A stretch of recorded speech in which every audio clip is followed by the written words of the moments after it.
এই কি করছো দি বেগনি করে দাও আমাকে। আচ্ছা ঠিক আছে।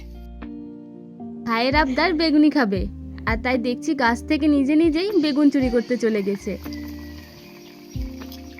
দিদি তুমি কই রেসিপিটা ভালো করে দেখালে না? ভাই দেখাবো, এই রেসিপিটা খুব ভালোভাবে দেখাবো। যদি কেউ দেখতে ইচ্ছুক হয় অবশ্যই কমেন্ট করে জানাবে, তার আগে দেখাচ্ছি না। ইন্দুরের মতন লেজ কানে রেখেছো গো। ওইটাই তো নতুন স্টাইলের বেগুনি এটা। দাঁড়াও এখন এটা কি মিশালে? আর বলো না ভাই, কালার দিইনি। ভেবেছিলাম তোমার ছোট্ট পেটে যদি কালারটা না সহ্য হয়, তারপরে ভাবলাম দেখতেই তো ভালো লাগছে না, তাই অল্প একটু কালার দিয়ে দিলাম। বেগুনিটা কিন্তু খুব মুচমুচে হয়েছে।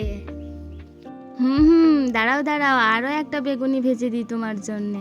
তারপরে সেই ছোটবেলার কথা মনে আছে?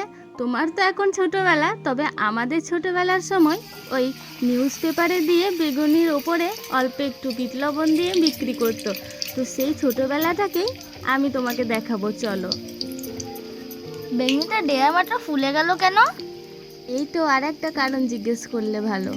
আসলে যখন ব্যাটারটা তৈরি করছিলাম তখন একটু খাবার সোডা দিয়েছিলাম, মানে বেকিং সোডা।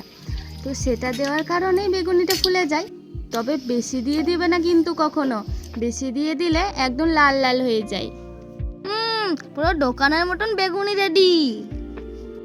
দাঁড়াও, ছোটবেলার সে দোকানের ফিলটা আনছি এখন। একটা নিউজ পেপারের ওপর বেগুনি দিয়ে ওপর থেকে বিট লবণ ছড়িয়ে দিলাম। এবার খেয়ে দেখো তো কেমন লাগে। নাও এবার হাতটা বাড়াও। এবার এসেছে ইঁদুর মশাই, এটাকে এবার একটু খেয়ে দেখো তো কেমন লাগে।